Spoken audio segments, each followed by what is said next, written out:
siren songs. Now I recognize my Lucilius.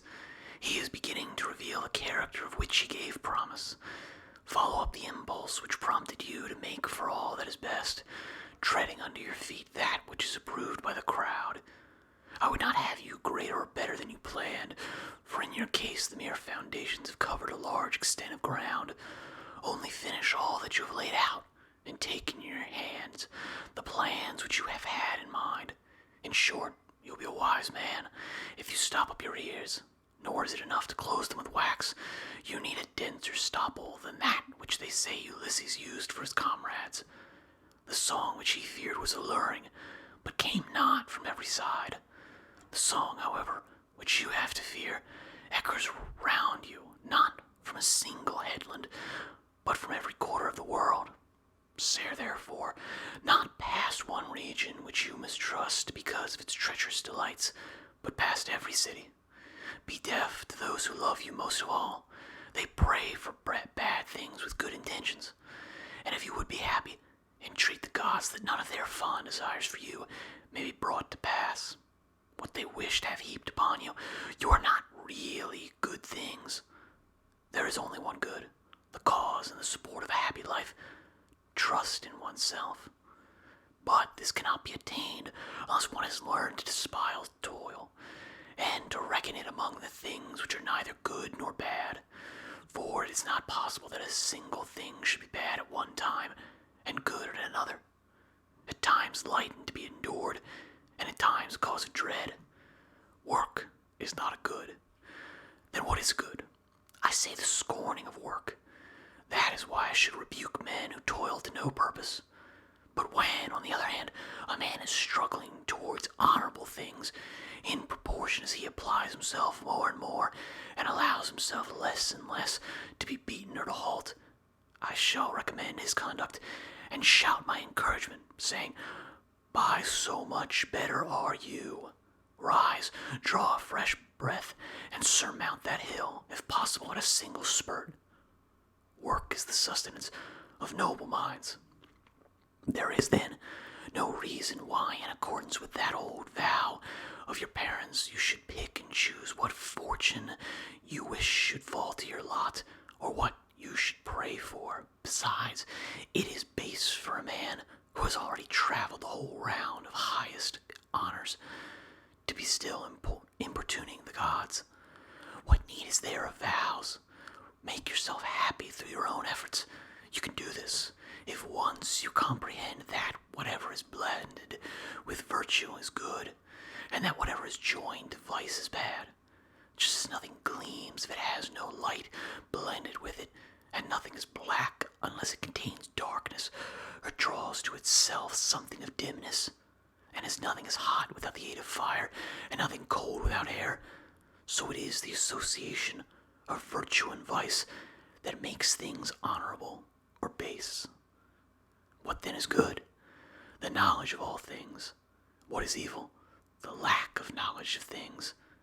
Your wise man, who is also a craftsman, will reject or choose in each case as it suits the occasion. But he does not fear that which he rejects, nor does he admire that which he chooses, if only he has a stout and unconquerable soul. I forbid you to be cast down or depressed. It is not enough if you do not shrink from work. Ask for it. But, you say, is not trifling and superfluous work, and work that has been inspired by ignoble causes, a bad sort of work? No, no more than that which is expended upon noble endeavors. Since the very quality that endures toil and rouses itself to hard and uphill effort is of the spirit, which says, why do you grow slack? It is not the part of a man to fear sweat. And besides this, in order that virtue may be perfect, there should be an even temperament and a scheme of life that is consistent with itself throughout.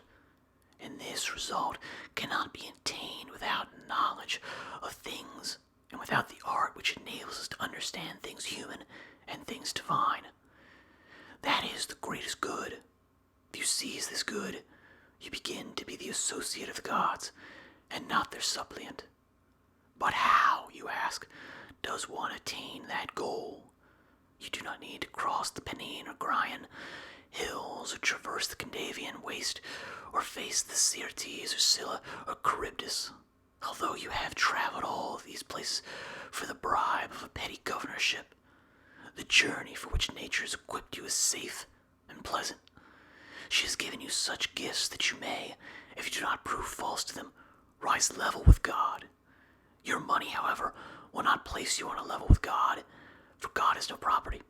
Your bordered robe will not do this, for God is not clad in raiment, nor will your reputation, nor a display of self, nor a knowledge of your name widespread throughout the world, for no one has knowledge of God. Many even hold him in low esteem, and do not suffer for so doing.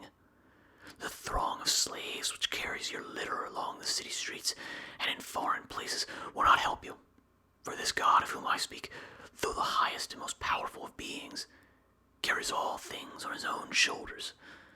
Neither can beauty or strength make you blessed, for none of these qualities can withstand old age.